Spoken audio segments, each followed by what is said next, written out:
The woman on the trail. The sun carved its weight into the red Texas earth as Sawyer Whitlo guided his gelding up the narrow ridge trail, the hooves kicking up dust like smoke from some dying fire. He hadn't meant to ride this far west. His plan had been to check the cattle and be back before noon. But something in the wind had pulled at him.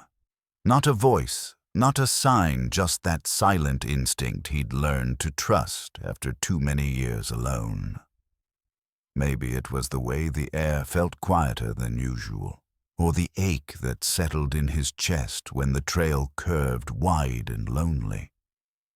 As he rounded the bend, his eyes caught movement ahead, and then he saw her. A woman stood square in the middle of the trail, unmoving like the ground itself had risen up to hold her there. Her dress was torn at the hem, the fabric stained and dusty. Long strands of hair clung to her cheeks, matted by heat and sweat.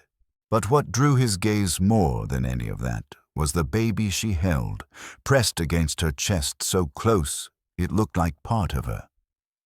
The child was small, far too still, with flushed cheeks and lips parted in silence.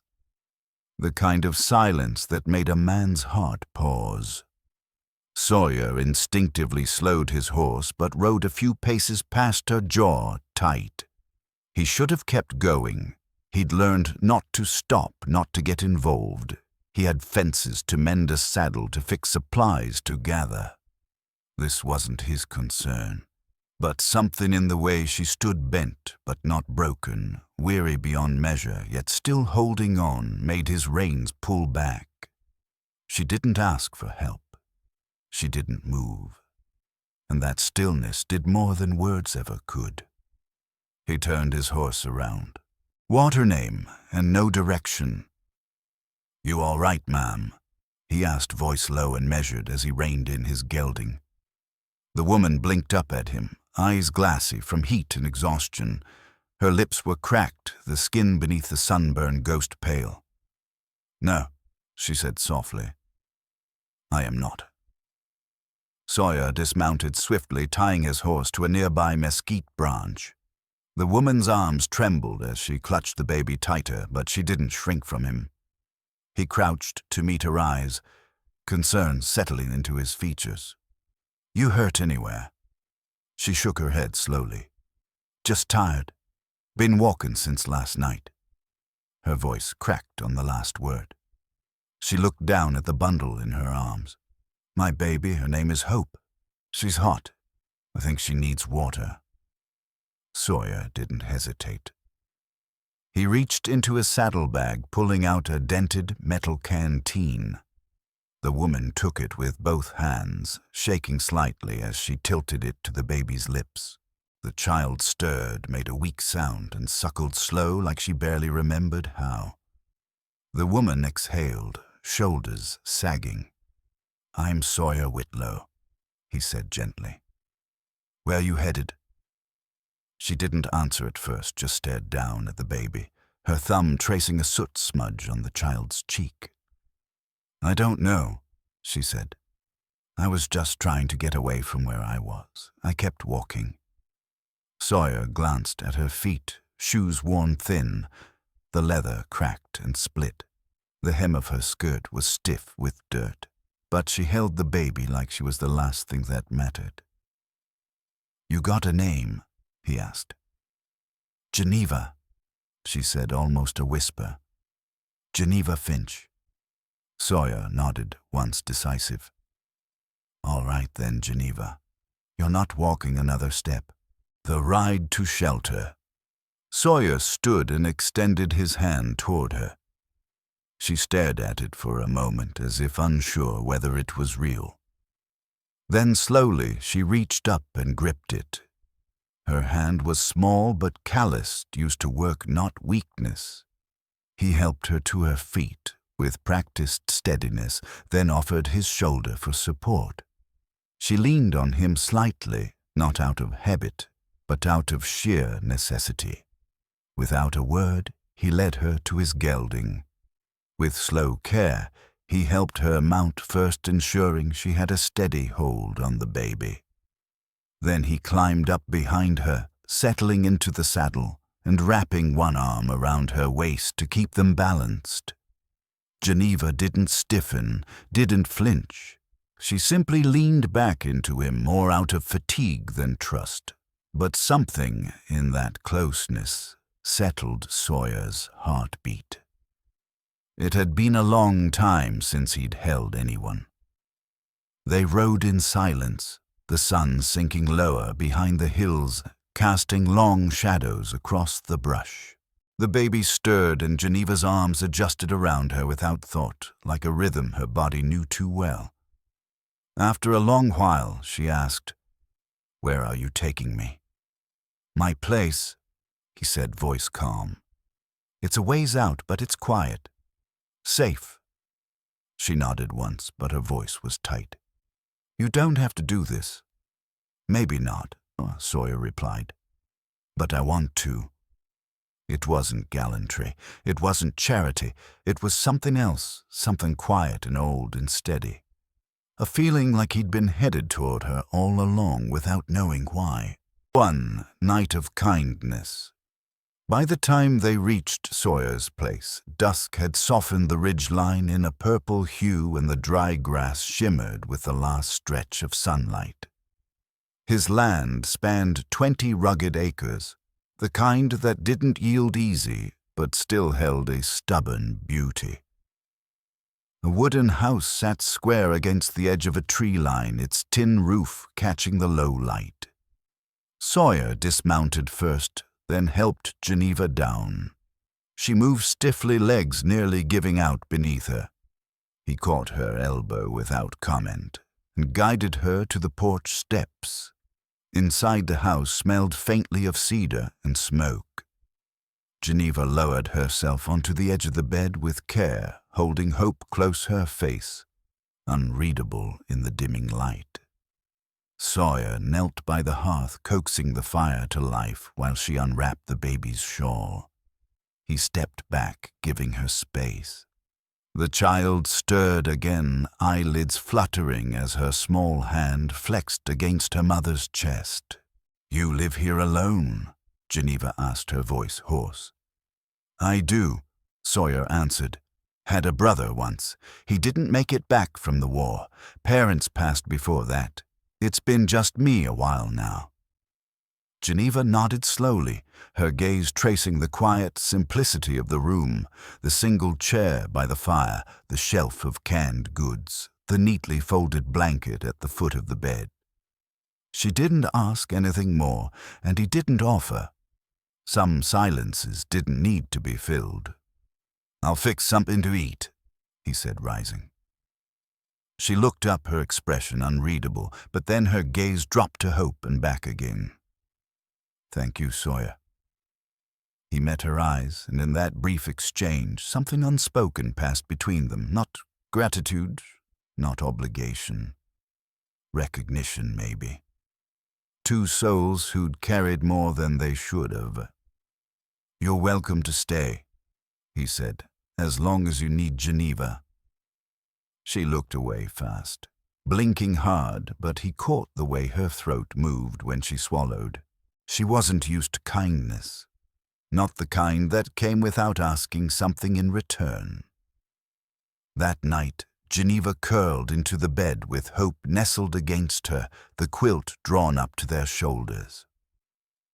Sawyer took the chair by the fire.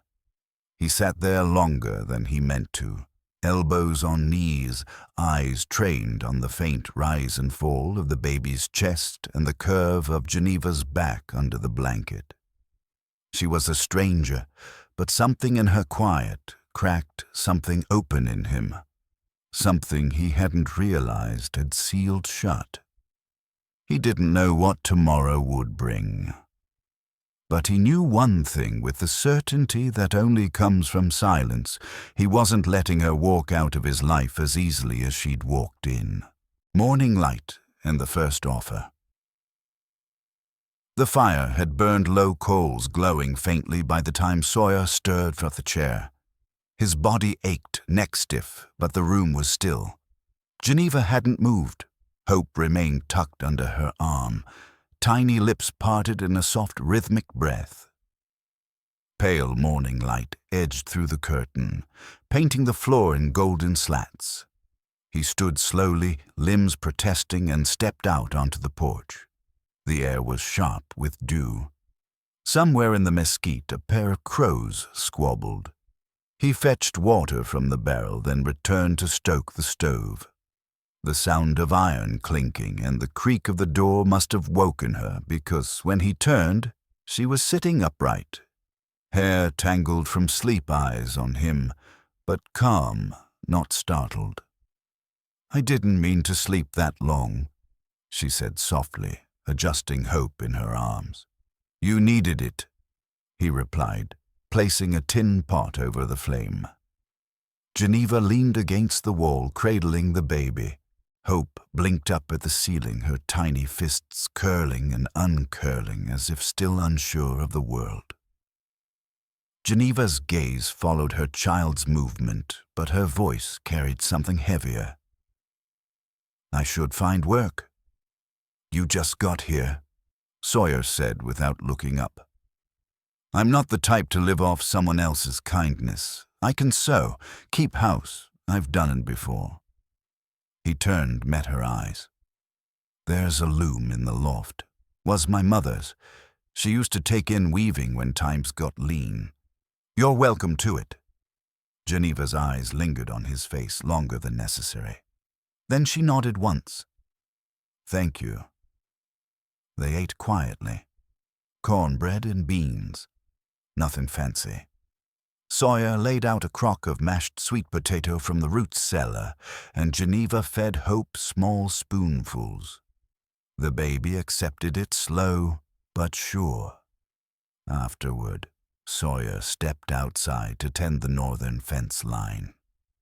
Geneva remained on the porch, seated beneath a cottonwood tree, Hope asleep in a basket nearby. Her fingers moved rhythmically through raw wool hands, steady lips parted in soft focus. The breeze stirred the edge of her skirt and lifted the scent of creosote and sun-baked dust. When Sawyer returned, arms scratched from mesquite thorns, he paused. She looked like a portrait of a life he had stopped believing in, a woman working in peace beneath a fading sun, the sound of her baby's breath barely louder than the leaves. Spinning wool and soft smiles. Sawyer didn't speak at first. He simply watched from a few yards away, not wanting to shatter the fragile shape the afternoon had taken. Geneva sat with her knees bent beneath her skirt, the wool gathering in her lap, like a small pile of clouds. The spindle turned in her hand with a steadiness that spoke of repetition of knowledge earned long before now. She looked up when he approached. "The baby hardly fussed today," she said, voice low, but laced with something almost hopeful. "Good sign," Sawyer replied, dropping the hammer into a tin bucket by the fence. "She's getting strength back." Geneva brushed a strand of hair behind her ear. "She is." Then, after a beat, she added, "So am I." He crouched beside her, careful not to startle Hope. The child slept soundly, one hand curled against her cheek. "You've got talent," he said, nodding toward the wool. "My aunt raised sheep," she said. "Taught me to card and spin before I could read. Said it was the only thing that kept her hands from shaking when the wind got too loud." "What happened to her?" "She got left behind." Geneva said it plainly, as if the words were bricks she'd carried too long to pretend they were light. "My mother died birthing me. Aunt Ruth took me in, but she never got right again after her husband didn't come back from Arkansas." Sawyer didn't reply. Not immediately. The quiet stretched between them, familiar now, comforting in a way silence rarely is. "You had anyone after that?"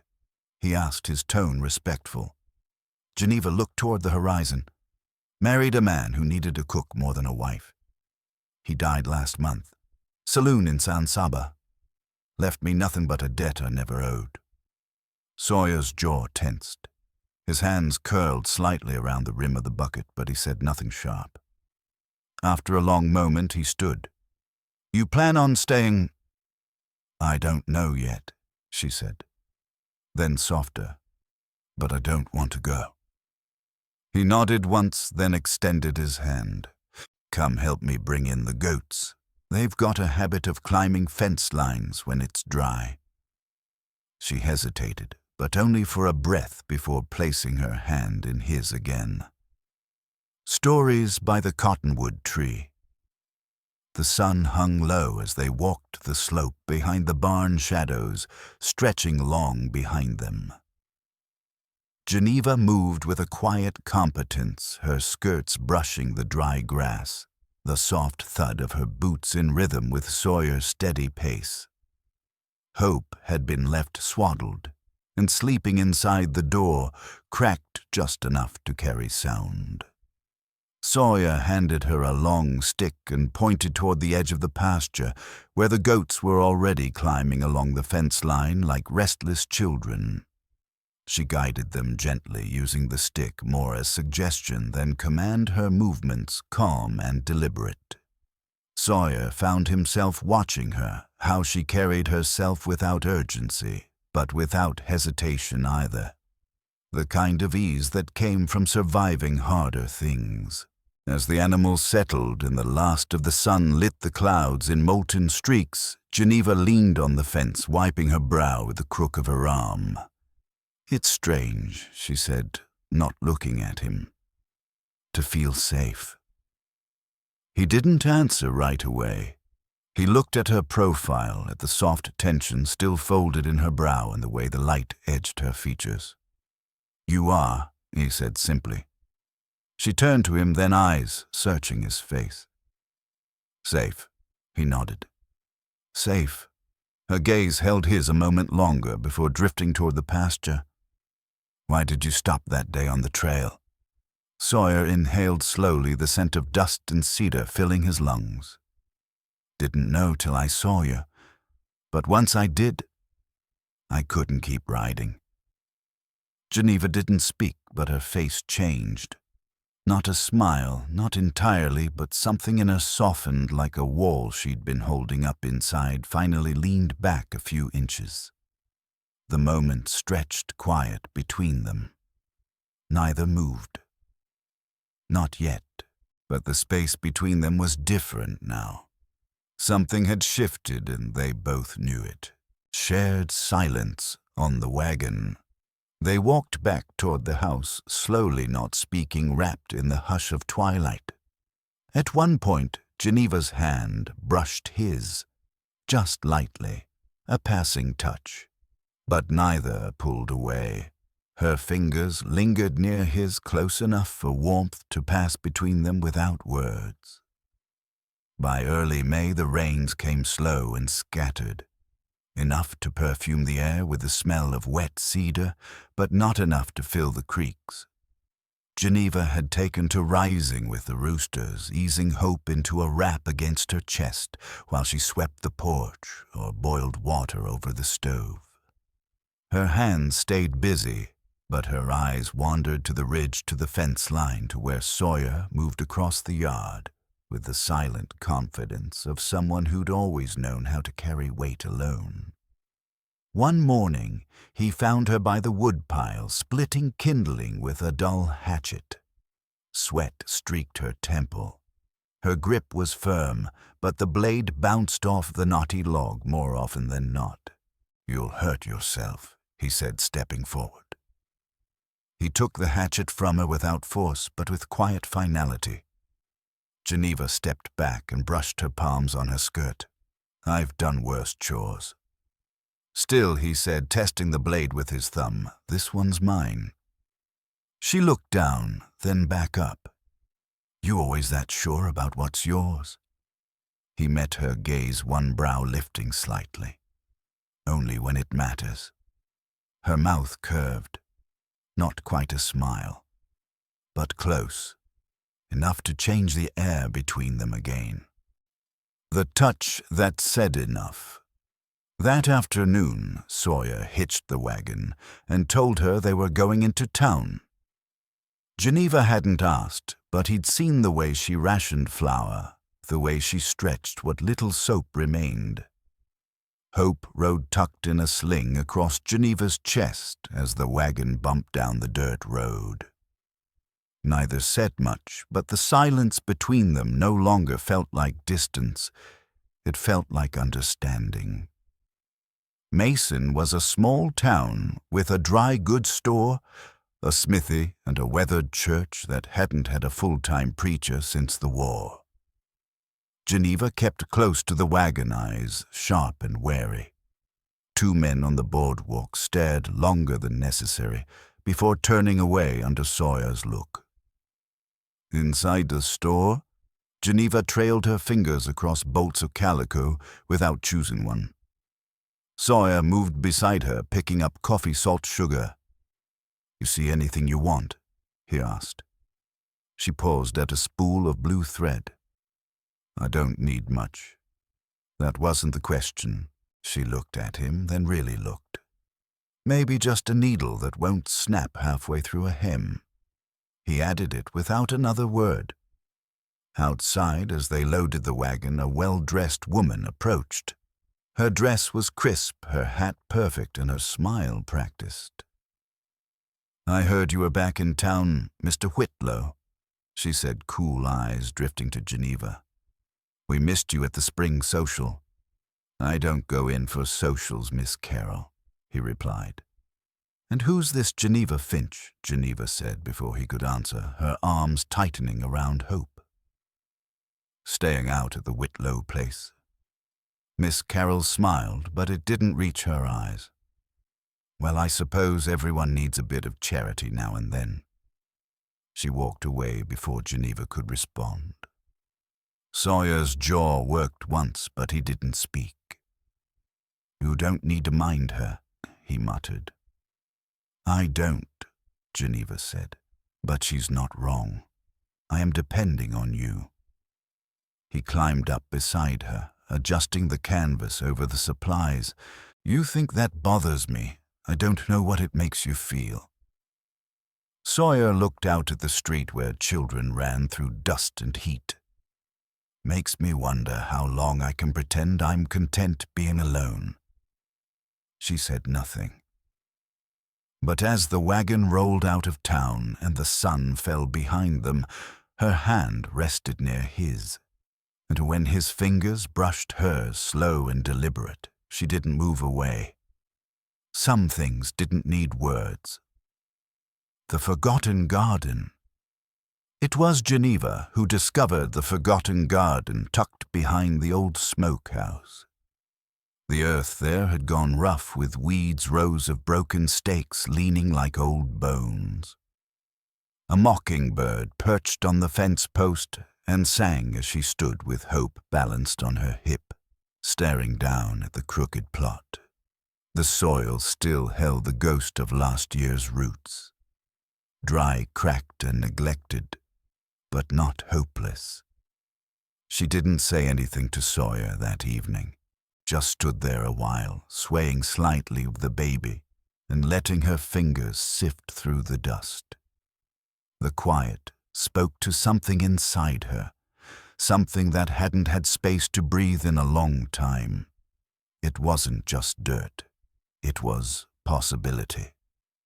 At sunrise the next morning, she dragged a rusted hoe from the shed and got to work. The tool bit stubbornly into the soil, but she didn't stop. Sweat beaded her neck, her dress clinging to her back. Hope sat in a basket nearby, half asleep with a cloth shading her eyes. Geneva cleared each row like it mattered, like it meant something. Sawyer came out of the barn around mid-morning. He paused when he saw her. He didn't speak. Just watched for a moment, then walked over and placed a pail of water near the gate without a word. By late afternoon he returned again, this time carrying seed sacks. Beans, onions, squash.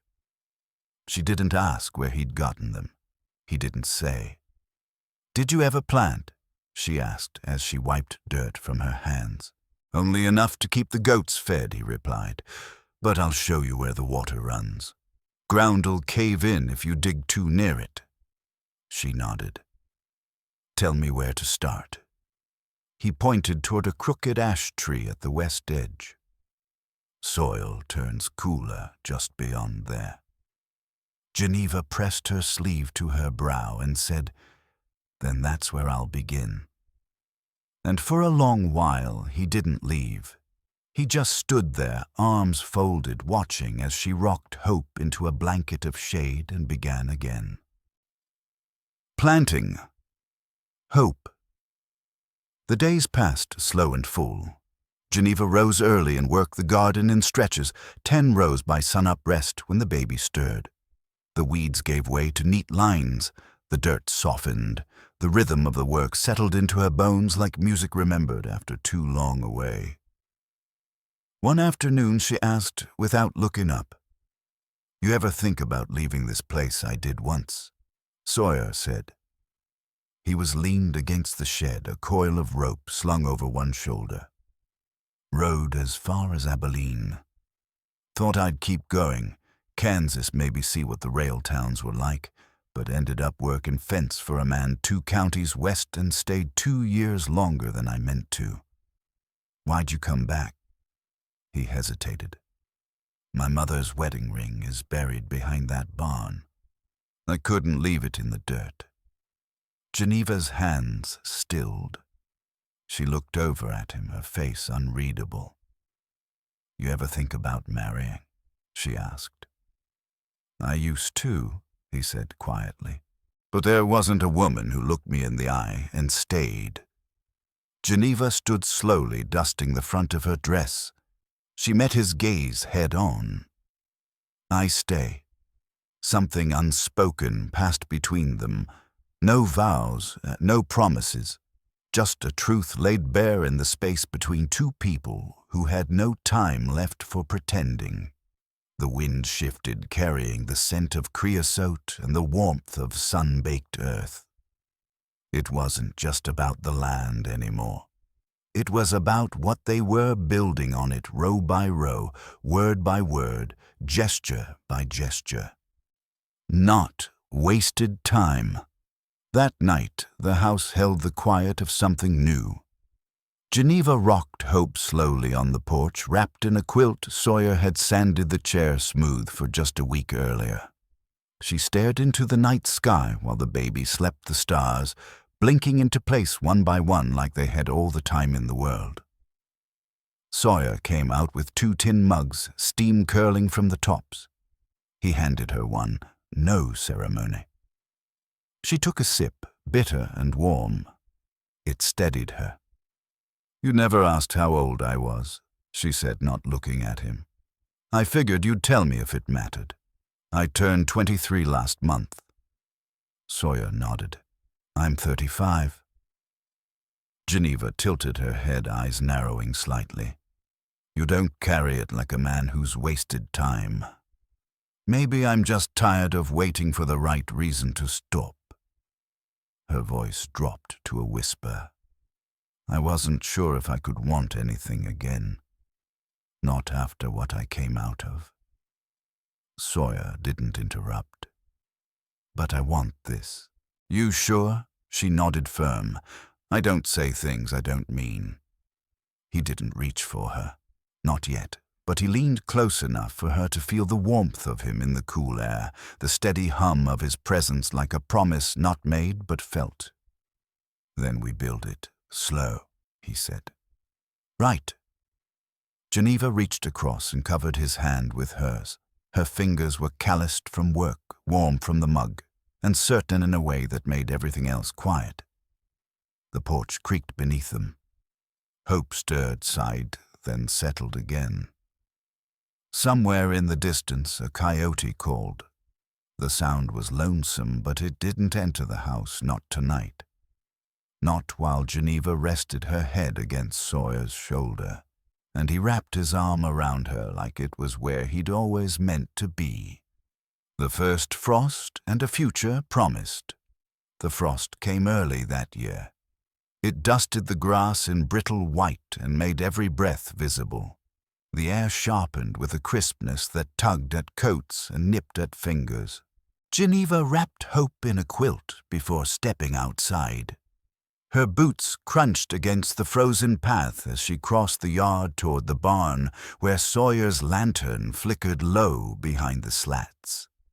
She paused before reaching him, watching the way he moved, measured, careful, like each step was a thing earned. He was checking the animals, stroking a goat's side, fingers brushing over hay. When he looked up and saw her, he smiled. Small. Real. Cold came in harder than I thought, he said, latching the barn door shut. She nodded, adjusting the baby's weight in her arms. We'll need to bring the herbs in from the line before the stems go soft. I'll help after breakfast, he replied, brushing hay from his sleeve. You've got enough firewood. There's enough for now. She hesitated. But I could make a warmer gown for Hope if I had muslin. Sawyer's reply came without pause. I'll ride to Fredericksburg tomorrow. I'll get what you need. Geneva looked at him, then not with surprise, but with something deeper, something like quiet certainty. That's a long ride for a bolt of cloth. It's not just that he said his voice low, almost careful. I've been thinking on something. She waited. The porch behind her creaked in the wind. There's land due east of here, he continued. Good soil. I claimed it years back but never did much with it. I was thinking if you wanted we could plant there in spring. Corn. Maybe even barley if the rains come right. Geneva's brow furrowed. You'd put that in my hands, I already have, he said. You just didn't know it. She stepped down from the path and stood in front of him. The frost crunched under her feet, but her voice was steady. Say I did take to it. Say I wanted more than planting. What then? Sawyer met her gaze. No hesitation. No evasion. Then we build it together. All of it. Her breath came out slow, forming a cloud between them. Hope stirred, blinking sleepily. Geneva reached up and touched the edge of Sawyer's collar with the back of her fingers. You mean that I've never said anything I didn't?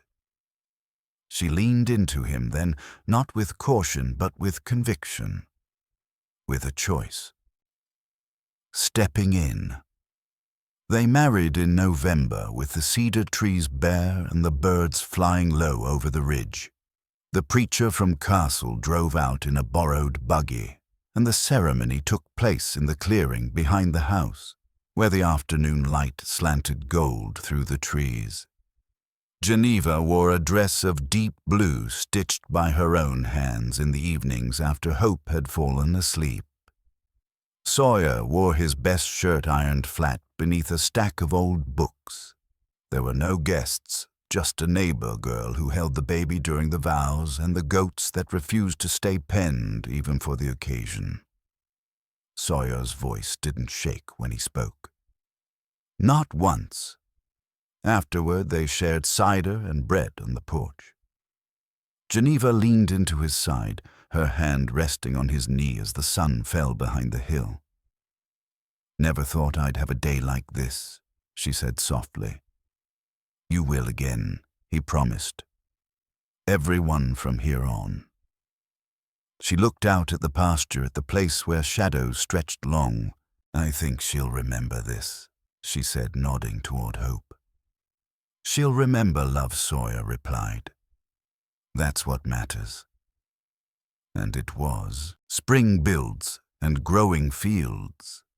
By spring, the house had a second room built with lumber Sawyer hauled piece by piece from town and hammered into place by hand. Geneva planted rows of barley and onions in the eastern plot. Her fingers moved with certainty, pressing seeds into dirt that no longer felt like a stranger. Hope had begun to walk wobbly and determined, always trailing after Sawyer in the barn, mimicking his gestures with earnest concentration. He showed her how to hold a hammer with both hands. She beamed when he clapped, the sound of a giggle filling the quiet yard like music. Evenings were spent on the back steps, their shoulders touching the air thick with the scent of turned earth and wood smoke. Geneva would lean her head against Sawyer's chest, and he would draw his arm around her waist like it was the only place it had ever belonged. They spoke little of what had come before. The past had its place, but it did not command the future. They had carved something out of what was broken, something new, something whole. Love didn't arrive loud or sudden. It grew slowly like roots beneath hard ground, patient and sure. And in time the land remembered them not as two strangers who'd once met by chance, but as a family. A home, a life made by hand, breath by breath. Evenings on the back steps, the days lengthened with spring, the air thick with the smell of fresh-cut grass and the musk of wet soil. Each evening when the sun tipped behind the hills and left the world awash in amber, Sawyer and Geneva would sit on the back steps of the house, sometimes talking, more often silent.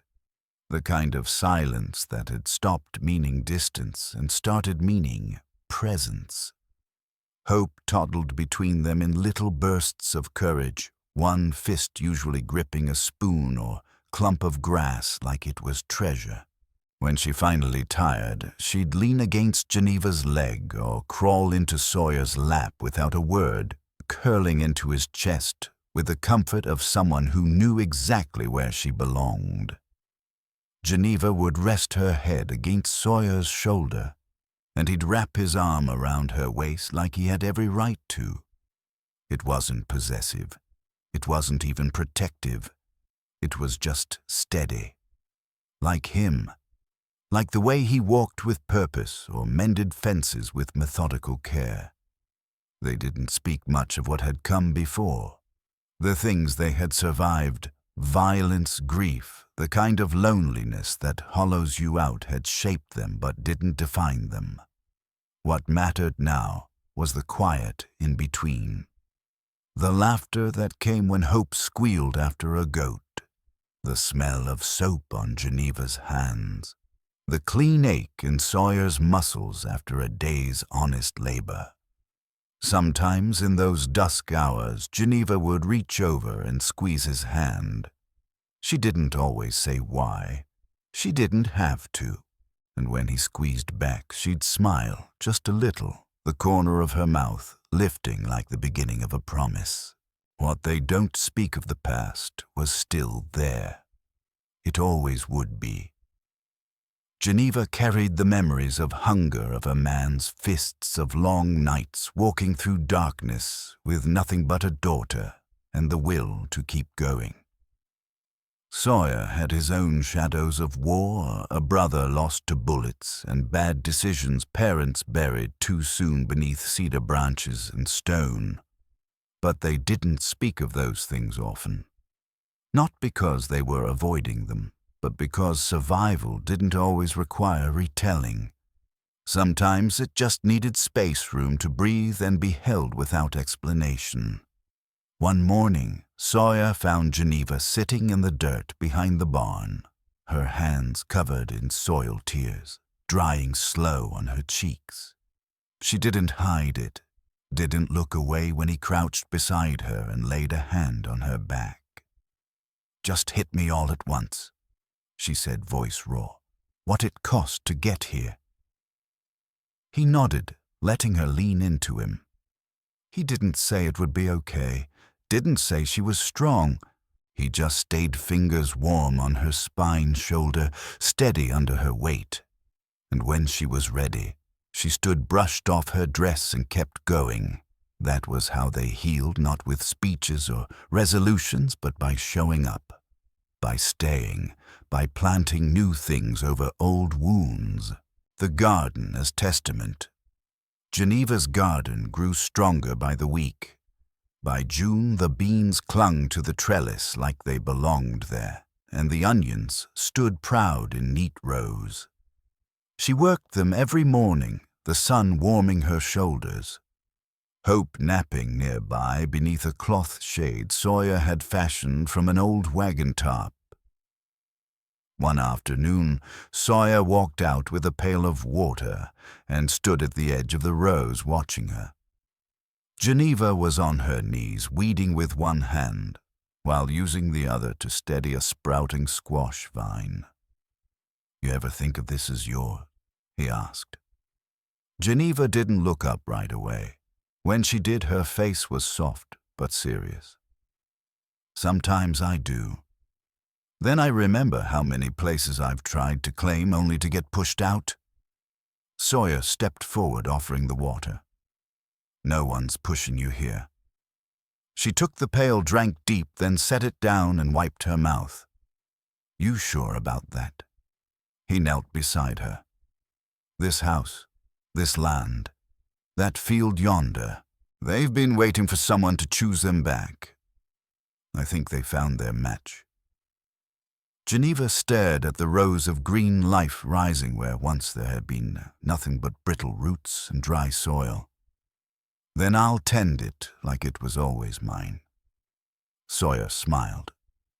"It is now." And in that moment, beneath the Texas sun and the rustle of cottonwood leaves, Geneva believed him. The first storm and the steady hand.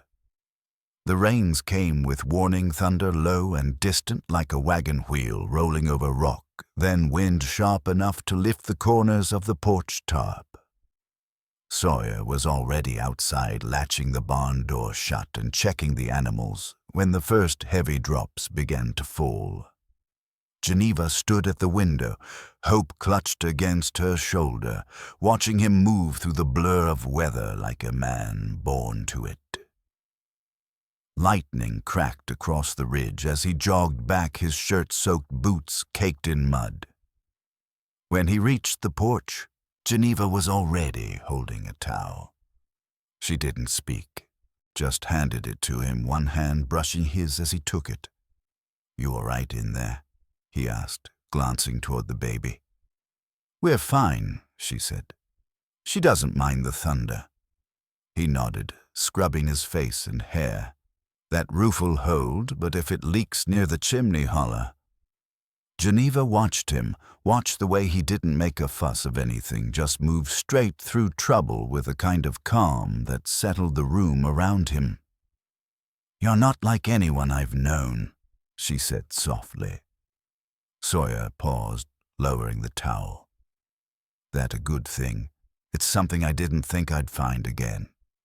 Hope stirred against her small fingers, curling in the fabric of Geneva's dress. Sawyer reached over and touched the baby's back lightly. His hand lingered there, gentle, steady, familiar.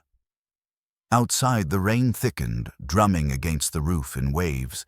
Inside, the silence between them softened. It was a storm. Yes. But it didn't feel like danger anymore, not in this house.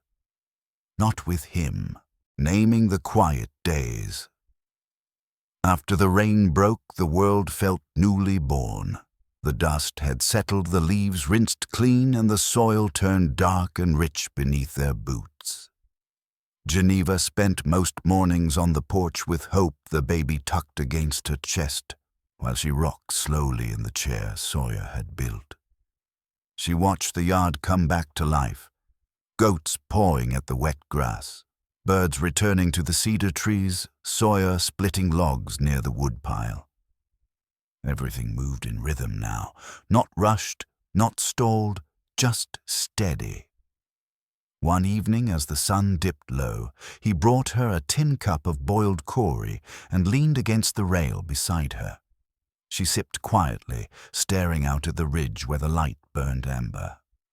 "You never asked what I want," she said after a long pause. "I figured you'd tell me when you were ready." She looked at him, her voice soft but sure. "I want to belong somewhere. For real this time." Sawyer nodded. You already do. She didn't answer, just reached out and laid her hand over his. Her fingers were warm, rough in places, scarred in others. Hands that had worked held protected. He turned his palm up and closed his fingers gently around hers. Hope cooed softly in her sleep, and Geneva exhaled. Sometimes I forget we're allowed this. You don't have to anymore. And in that moment she let it be true. Not a dream, not something borrowed, but something they had named together, piece by piece, until it felt like home. The Ridge and the Question. Later that week, Sawyer took Geneva up the ridge trail on horseback. Hope stayed with the neighbor girl for the morning, a rare thing, but one Geneva had agreed to, without protest. They rode slow, the gelding's hooves thudding gently against the trail as the sky stretched wide above them. When they reached the overlook, Sawyer helped her down. The view spilled out before them, open land, some of it wild, some of it tamed by their hands. Fences marked the fields now. Rows of green shot up from earth they'd turned together. Geneva stood there a long while, breathing it in. I never imagined a view like this could belong to me, she said. It didn't, Sawyer replied, until you made it so. She glanced sideways at him, her smile faint. You always talk like that, only when it counts. A breeze picked up, carrying the scent of wildflower and tilled dirt. Geneva turned to him. You ever get scared that it'll all go wrong again? He nodded. Sometimes, and you still build anyway. He shrugged slightly. That's how it lasts. You build anyway. She stepped closer, voice quieter. So what happens if I say I want more? Sawyer didn't hesitate. Then I give it. He reached into his coat pocket and pulled out a small velvet pouch. Inside was a ring, simple gold, old. Was my mother's, he said. Geneva's breath caught. Her eyes didn't fill with tears. They steadied. I don't need big promises, she said. I'm not offering one, he replied. I'm offering what's already true. And in the hush between heartbeat and breeze, she said yes, without needing the word. The vow beneath cedar. They didn't plan a second wedding. The first had been enough. But after the day on the ridge, something in Geneva shifted, something that wanted to name what had already taken root between them. Not with formality, not with guests. Just something sacred between the two of them, out loud and under the sky. So a week later, they returned to the cedar grove near the garden. Hope toddled barefoot through the high grass, babbling to herself and chasing dandelion tufts. Geneva wore the same deep blue dress she had stitched by lantern light, now patched in the hem and faded by the sun. Sawyer wore the same shirt too, though this time the sleeves were rolled up and the top button left open at the collar.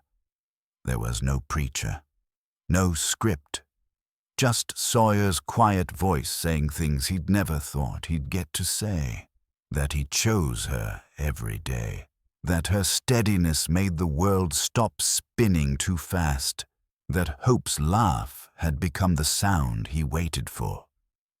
Geneva didn't need a long speech. She took his hand and told him she had never known safety like the kind he gave her.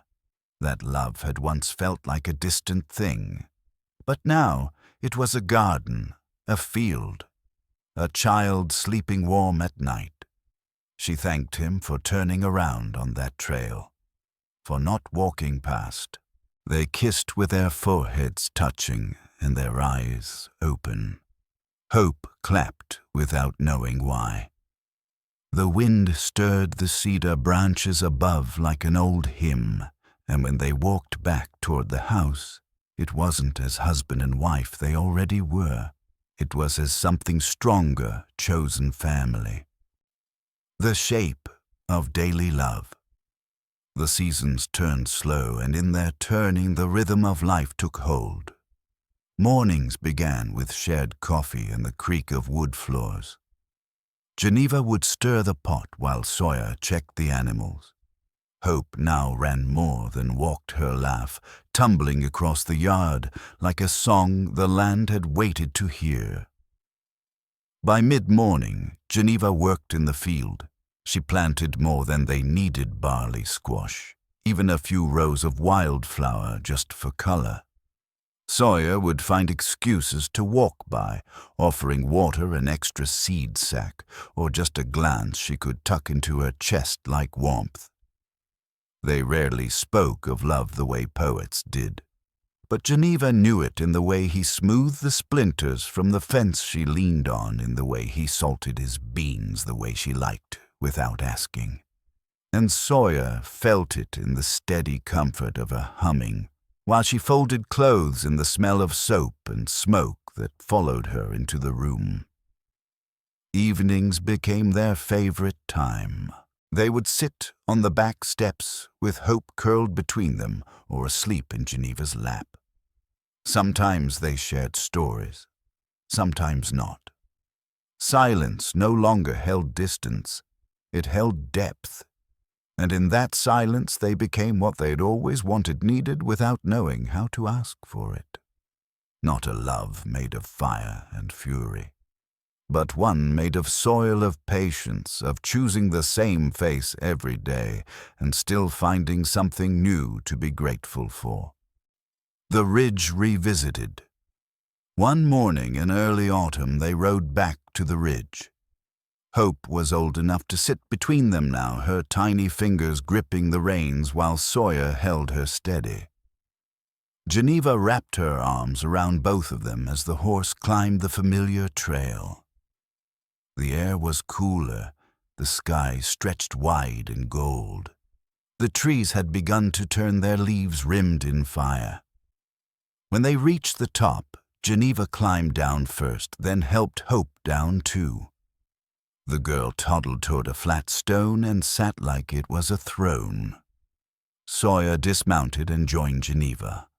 Together they stood looking out over the land below fences, marking years of work fields no longer wild, a house that now had 2 chimneys and flower beds under the windows. "This view feels different now," Geneva said. "It should," Sawyer replied. "We earned it." Hope pointed to a patch of field near the tree line and declared it hers.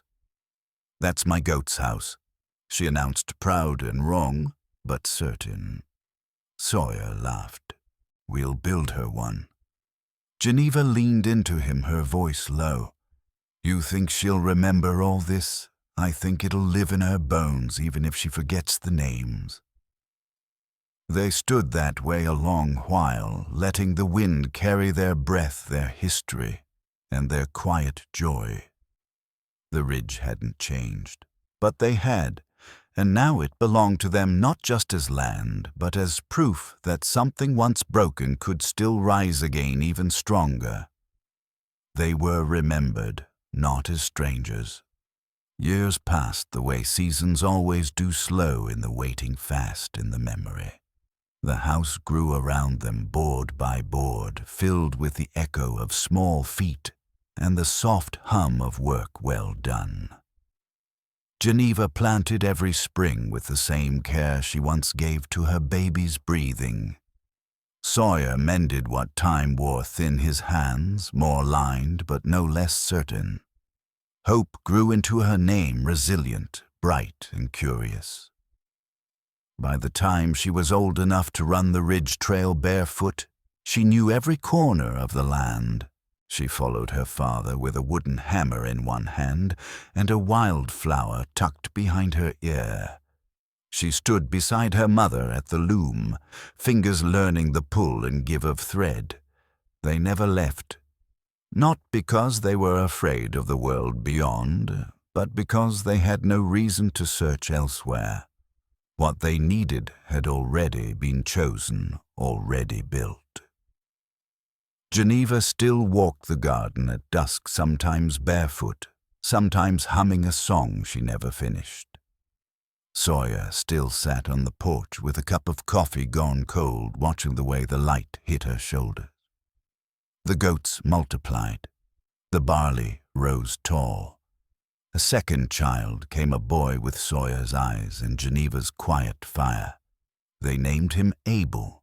Their days were stitched together with ordinary moments, porch light splinters, the clink of spoons against tin bowls, the hush of small bodies sleeping nearby.